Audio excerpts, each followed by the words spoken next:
Okay, now what if instead of just working with one compound, we're actually working with an equation, a chemical reaction? So now we have an additional step in there. So let's back up a minute and just think about this is the combustion of hydrogen. So if we were to fill in the blanks here, this is a 1 oxygen molecule would react with 2 hydrogen molecules to make 2 water molecules. So instead of the question mark, if I had 2 hydrogen molecules, that would be 1, and there's 2, so there's 2 hydrogen molecules reacting with the 1 oxygen molecule, and then you get 2 water molecules. We know that that's a bent shape. Trying to draw it so that they're actually connected. So that would be one H2O and then another H2O. So that's what the picture would look like. Alright, so as far as particles go, when we say particle, we mean like the whole bit that's connected. So not the atoms in this case. We've got molecules for our particles. So there's 2 particles react with 1 particle, and you get 2 particles out the other side. Notice there's no conservation of particles in chemistry because bonds can break and form, and so you can end up with more or less particles than you started. These particles are all molecules, so that'll be the same answer. 2 molecules with 1 molecule gives 2 molecules. Alright, what if there were 12 oxygen molecules? Well, now I can use the ratio. It's a 2-to-1 ratio. So for every 1 I needed 2. So for 12 I would need 2 times 12, 24. And then I would get 12 over here. Sorry, 24. Alright, well, what is that in terms of dozens? This is 1 dozen, and 2 dozen, and 2 dozen. Notice the ratio of dozens is the same as the ratio of molecules and particles. Alright, well, why do we talk about dozens? Because it's a similar concept to Avogadro's number. So Avogadro's number of oxygen molecules were present. How much water could you make? Well, if I have Avogadro's number of molecules of oxygen, then I would need 2 times that. So I could use my calculator here. 2 times 6.022, 23. And that would be 1.20 times 10 to the 24.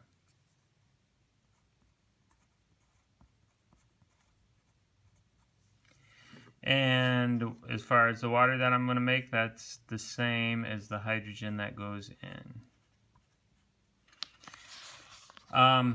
This is Avogadro's number, so that's 1 mole. This is twice as much, so that's 2 moles. That's 2 moles. Oh, if we were to double it, if that were 2, then this would be 4 and 4.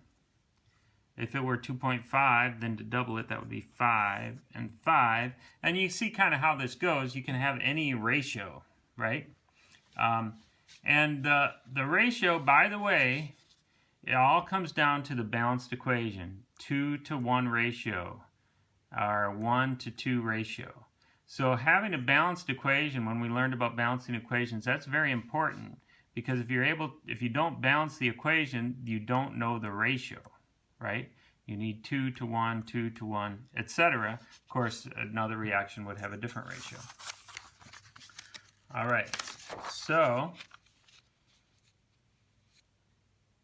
I think you can fill in the summary here. And then let's work on this example. And then you guys will do the practice. All right, so burning methane.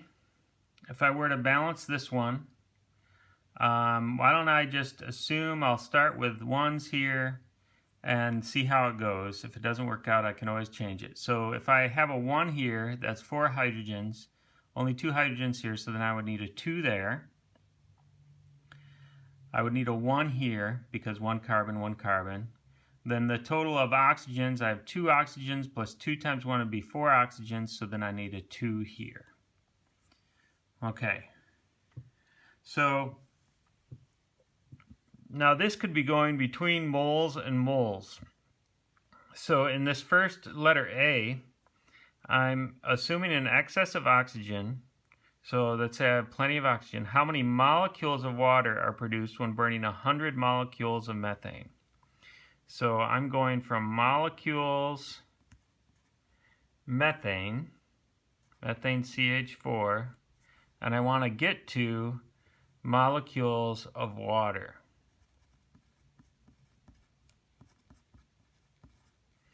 And my conversion factor will be the 1:2 ratio. So what I need here is the mole ratio.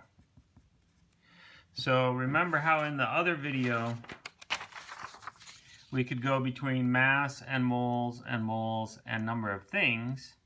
We could also, when we have a reaction, we're basically adding another box up here.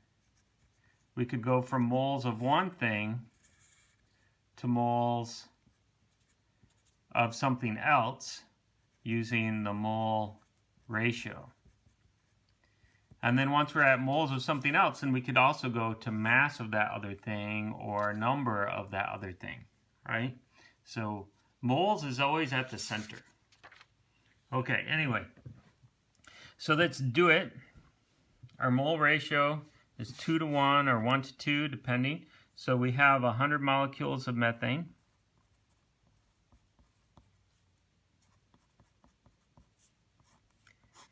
And we want to cancel that, so I'll put molecules, methane on the bottom. And what are we trying to get to? Not the oxygen, we have excess of that. We want to get to the water, so that'll be molecules of water. And then those are the units. I need to just put in the ratio. So it's 2 water for 1 methane, 2:1. My molecules methane cancel, and I get 200 molecules water. Okay, and it's a good habit to show all your steps like this, to show all your work, show your logic, because if you just try and do it in your head, sometimes you might divide by 2 when you should be multiplying by 2. Okay, then let's take a look at this next one. Assuming an excess oxygen, how many moles water are produced when burning 1.5 moles methane? So now instead of molecules, it's moles, but we know that molecules and moles have the same mole ratio, right? So 1.5 moles now of methane. And I want to cancel out mole. Usually the abbreviation for mole is just MOL. Mole methane and mole water. And lo and behold, it's that same 2:1 ratio. Moles methane cancel, and I get 3.0 moles of water. All right, going further. Problem 3. Assuming an excess of oxygen gas, okay, so same situation. How much water is produced in grams when 100 grams of methane is burned? Okay, so now I'm going all the way back to mass. You can't see this at all. So this will be mass of methane. I'll write it below here. And I'm going to have to do a couple more steps here because I can't go directly from mass of methane to the water at all. I need to first get to moles. Once I have the moles CH4, then I can do the moles of water. And once I have the moles of water, then I can do the mass of water. So you always have to, when you have a mass, if you want to get to moles of something else, you first have to go to moles of the thing that you have the mass for, right? because the balanced equation tells you a mole ratio or a molecule ratio. It does not tell you a mass ratio, so you can't work directly with the mass. Okay, so I've got my mass of methane. I'm going to need the molar mass from the periodic table to get to moles methane. Then I can use the mole ratio to get to moles water, and then I can use the molar mass of water to get to the mass of the water. So let's try it. So I've got 100.0 grams of the methane. I want to get rid of grams methane, and I'll be at moles of methane. I'm just going to do the units for now, and we'll fill in the numbers in a second. Once I'm at moles of methane, next step is to use the mole ratio to get rid of moles of methane and instead get moles of water.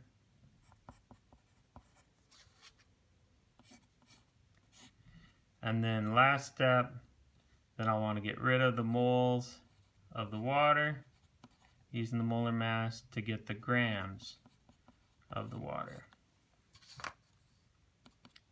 Alright, so now I just have to fill in the numbers. So methane, CH4. So putting in the numbers, carbon, 1 carbon, and 4 hydrogens, so 12.01 plus 4 times 1.008. I'm getting those again from the periodic table. And I get 16.04.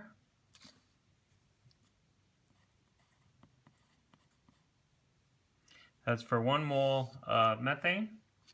And then using the balanced equation, it's a 1:2 ratio. So 2 moles of water for 1 mole of methane. And then using the periodic table again for the water, I've done this one already. 2 times hydrogen plus 1 times oxygen gives 18.016 grams of water for every 1 mole of water. And so if we do this one, 100 divided by 16.04 times 2 times 18.016, and we end up with 224.6.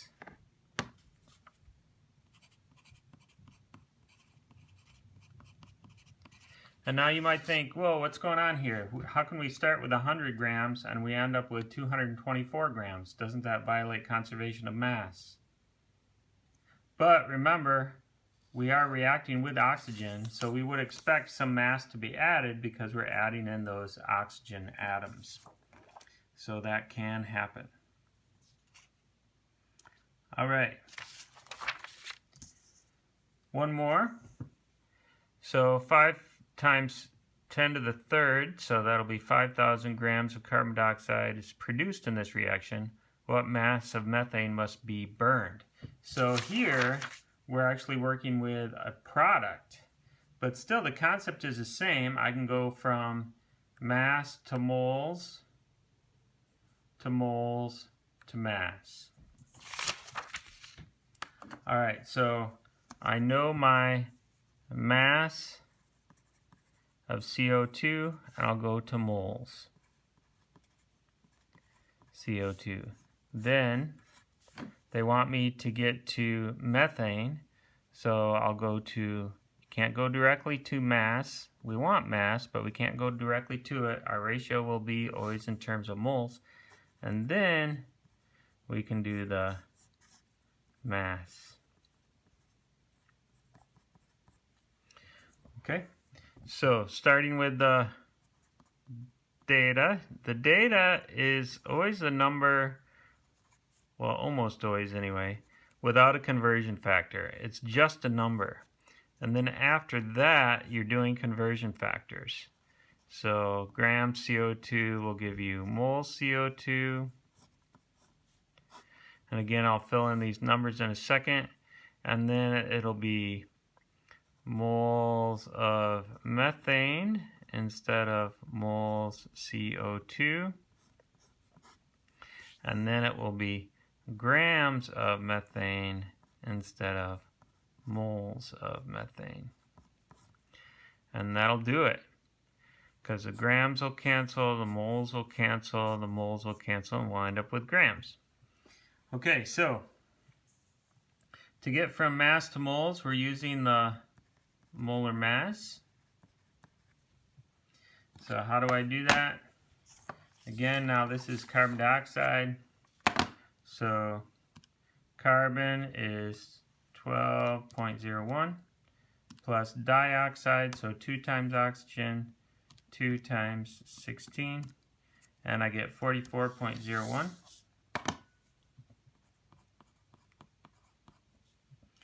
And then the mole ratio, carbon dioxide to methane, is blank to blank, but we know that the blanks are ones. So that's 1 to 1. So that one's not going to do anything, just changes the units. And then for the methane, I did this already, but 12.01 plus 4 times 1.008 equals 16.04.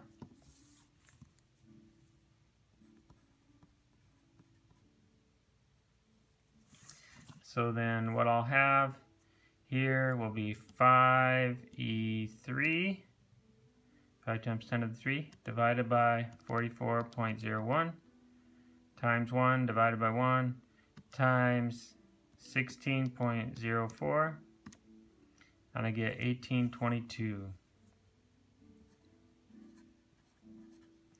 grams of methane.